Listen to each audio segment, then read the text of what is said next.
Good morning, welcome to Alasco CTS.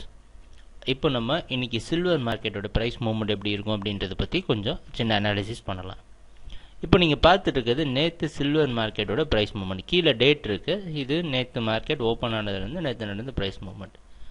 So நேற்று நடந்த price மூவ்மெண்ட்டை பார்த்தா நேற்று ரொம்ப வால்யூம் மார்க்கெட்டில் ரொம்ப லோவாக இருந்திருக்கு. ஸோ ஆக்சுவலாக சொல்ல போனால் நேற்று ப்ரைஸ் மூவ்மெண்ட்டே இல்லை. சில்வரில் ஓப்பன் ஆகி அதே இடத்துல கன்சால்டேட் ஆகி க்ளோஸ் ஆகிடுச்சு. இன்றைக்கும் மார்க்கெட் வந்து அதே இடத்துலேருந்து ஓப்பன் ஆக போகுது. ஸோ நேற்று இன்டர்நேஷ்னல் மார்க்கெட்டோட ப்ரைஸ் பார்த்து அதே இடத்துலேருந்து ஓப்பன் ஆக போகுது. ஸோ இதில் நம்ம அனலைஸ் பண்ணுறதுக்கு ரொம்ப ஒன்றும் இல்லை. மார்க்கெட் ரொம்ப நாளமாக ஒரே இடத்துல கன்சால்டேட் ஆகிட்டு இருக்கு. ஆனால் சில்வர் பற்றி ஓவர்வியூ பார்த்தீங்கன்னா மார்க்கெட் பையிங்க்கு கொஞ்சம் ஃபேவரபுளாக இருக்குது.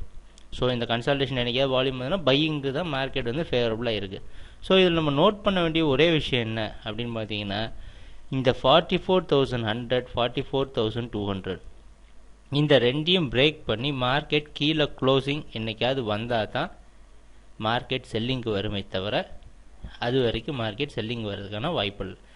இது இன்னொரு விஷயத்தில் சொல்லப்போனால் இது 2-வே மார்க்கெட்டாக கூட கிளைண்ட் கன்சிடர் பண்ணிக்கலாம் எல்லாரும். ஏன்னா இந்த ஜோன், இந்த ரெண்டு ஜோனும் சரி, இந்த ரெண்டு ஜோனும் சரி, இதுதான் மார்க்கெட்டோட கீ ஜோன்ஸு. ஸோ ஒன்று செல் பண்ணணும்னு நினைக்கிறவங்க இந்த செல் பண்ணி இதுக்கு மேலே ஸ்டாப் லாஸ் போட்டால் பெரிய மூவ்மெண்ட் எதிர்பார்க்கலாம்.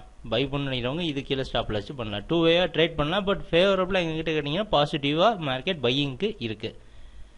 ஸோ ஆனால் consolidation year end, Christmas holiday, new year holiday, எப்போவுமே நியூ இயர் எண்டு அப்போ மார்க்கெட் இப்படி தான் ஸ்லோவாக வால்யூம் ரொம்ப கம்மியாக தான் ட்ரேட் ஆகும்.